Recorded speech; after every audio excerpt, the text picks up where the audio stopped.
오늘의 세태 뉴스. 빅뱅이라고 하는 그룹의 가수 승리라는 젊은 총각이 운영하고 있는 술집 클럽이라고 합니다. 버닝썬이라는 이름의 클럽에서 폭력 사태가 일어나서 지금 사회면을 시끄럽게 하고 있습니다. 가수가 술집을 하든 빵집을 하든 군밤 장수를 하든 자기가 번 돈으로 무슨 장사를 하는 거에 대해서 이의를 달 생각은 없습니다. 그런데 이 폭력 사태 이후에 벌어지는 일들이 점점 여러 가지 사건의 꼬리에 꼬리를 물고 이어지고 있어서 그것에 대해서 한번 짚어보고자 합니다. 우선 폭력 사태에서 가해자와 피해자가 뒤바뀌었다라는 것입니다. 클럽에서 술을 마시던 한 남자, 피해자라고 주장하고 있는 남자가 술집의 웨이터라고 하나요? 보디가드라고 하나요?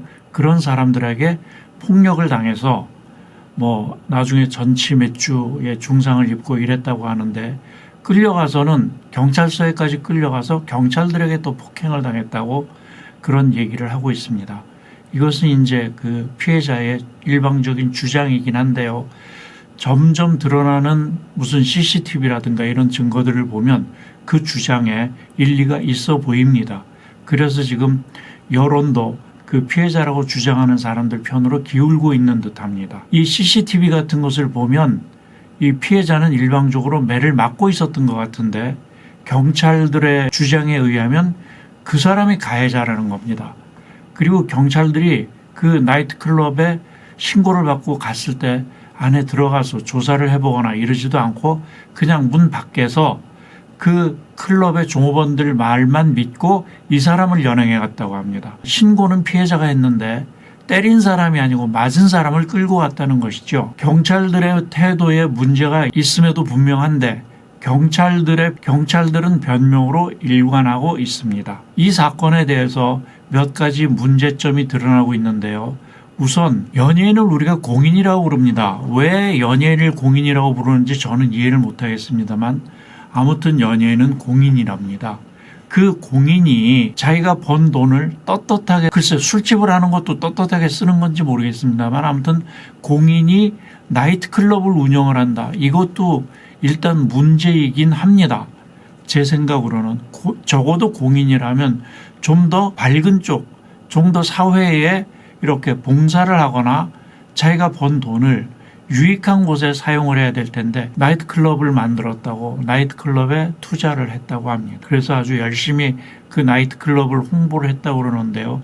이 나이트클럽이라고 하는 것이 옛날에는 그저 젊은이들이 그렇게 비싸지 않은 돈 몇만 원 정도 내고 이렇게 가서 춤을 추고 술을 마시고 이런 곳이라고 알고 있었는데, 이번 사태를 이렇게 보면 저는 아주 놀랐습니다. 아니, 하룻밤에 술값이 한 상이 이렇게 차려지는데 1억짜리 상이 있다는 거예요. 1억짜리, 5천만 원짜리, 1,000만 원짜리 이런 술상들이 차려지는 나이트클럽이라고 합니다. 이게 도대체 말이나 됩니까? 하룻밤에 술값이 무슨 사우디의 무슨 왕자도 아니고 한국에 있는, 그리고 이런 나이트클럽에 주로 가는 사람들이 20, 30대 젊은이들이라고 그래요. 아무리 재벌 아들이라고 하더라도 하루 저녁에 1억씩 쓴다는 것은 이건 말이 안 되는 얘기죠. 이렇게 돈을 쓰는 사람들은 도대체 젊은 사람들이 뭘 해서 이런 돈을 벌까 궁금하기도 합니다. 그런데 이런 술집 자체가 생긴다는 것이 우선 사회적으로 뭔가 문제가 있어서 이렇게 생긴다는 그런 생각은 안 드십니까? 저는 우리 사회에 어디가 병이 들어서 술집이 하룻밤에 1억을 쓰는 그런 술집이 생겨나야 하는가? 이거는 술집 자체가 퇴폐적이지 않으면 있을 수 없는 가격이라고 생각을 합니다. 아니, 술이 아무리 비싸봐야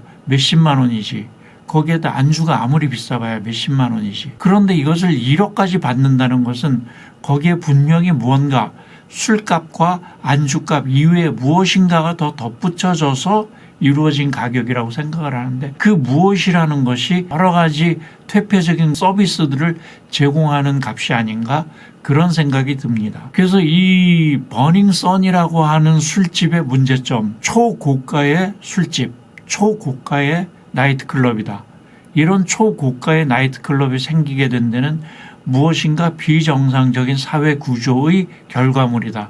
이런 생각이 들고요. 여기에서 그 비정상적인 구조에 의해서 그 여자들이 성추행, 성폭력 이런 것을 많이 당한다고 그럽니다. 그 여자들이 술이 취하면 몸을 가누지 못하고 그 몸을 가누지 못하는 것을 그 클럽의 매니저라든가 이렇게 클럽에서 일하는 종업원들이 그 여자들을 물건처럼 운반을 한다고 그래요. 그러니까 돈 많이 낸 고객들의 룸으로 그런 여자들을 배달을 시킨답니다.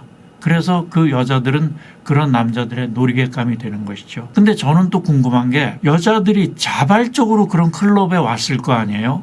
그러면 그런 상황들이 생길 수 있다는 걸 인지를 못했을까요? 그 부분에 대해서 저는 의문이 듭니다. 여자들이 그런 걸 상상을 하고 그런 일이 벌어졌으면 좋겠다라고 생각하고 혹시 그런 클럽에 가는 여자들은 없었는지, 이런 문제에 따지자면 제가 그렇습니다. 꼰대이기 때문에 이런 생각이 드는 거인지 모르겠습니다. 요즘 젊은이들의 그 사고방식을 제가 잘 모르긴 합니다만 그런 사고방식 없이 어떻게 이렇게 위험한 술집에를 가겠습니까? 그냥 즐겁게 가볍게 춤을 추고 술을 가볍게 마시고 오는 이런 술집이 아니라는 걸 뻔히 알 텐데 그런 데를 간다는 거예요. 그럼 이런 위험을 감수하겠다라는 생각이 마음속에 있었던 것이 아닌가, 그런 생각도 듭니다. 이것도 참 불합리한 것이죠. 근데 이제 제가 여기서 좀 짚고 넘어갔으면 좋겠는 것은 이런 유흥 문화, 그러니까 대중적이고 뭐 누구나 갈 수 있는 이런 술집 같은 거는 좋습니다. 사람들이 스트레스를 풀려면 술을 마셔야겠죠. 그런데 이런 초고가의 클럽은 아무래도 건전한 유흥 문화하고는 좀 많이 동떨어진 자리에 있는 것 같습니다. 건전하다고 그러니까 무슨 70년대의 건전가요 이런 생각을 하시는 분들이 있는데 이건 아니잖아요. 그 경찰의 태도도 문제입니다. 아니 어떻게 해서 피해자와 가해자를 뒤바꿀 수가 있으며 그에 따라 내놓는 경찰의 발표라는 것이 변명식으로만 들리는지, 이게 정권이 바뀌고 사회가 바뀌고 해도 아직도 바뀌지 않는 관료 사회의 뿌리 깊은 어떤 안 좋은 점들, 이런 것들이 아직도 남아있다라는 생각이 듭니다. 그래서 이 그 버닝썬이라고 하는 클럽의 사태를 보면서 우리가 생각해야 될 것이 여러 가지가 있는데요. 우선은 아주 일반인들의 생활과 동떨어진 유흥문화, 이거는 좀 개선을 해야 되겠다. 그 다음에 경찰 등 관료 사회의 뿌리 깊은 악습, 이거를 바뀐 사회에 따라서 좀 현대적으로 바꿔야 되겠다, 그런 생각이 듭니다. 오늘 세태뉴스 여기서 마치겠습니다.